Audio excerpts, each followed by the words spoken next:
Alright, so here's a quick tutorial on how to slow down your video clips using the Syn-FX app on iOS.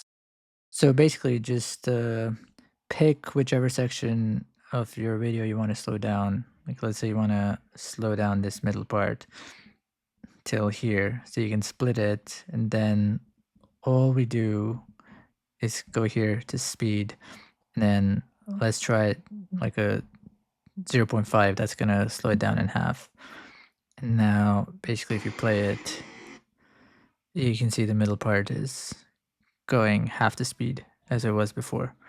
So that's about it. And there's all kinds of settings and speed ramps and other stuff we'll talk about later. But for now, yeah, if you just want to slow down your video, this is it. And if you want to speed it up, you can go over one. So over one is gonna speed it up, and under one is gonna slow it down.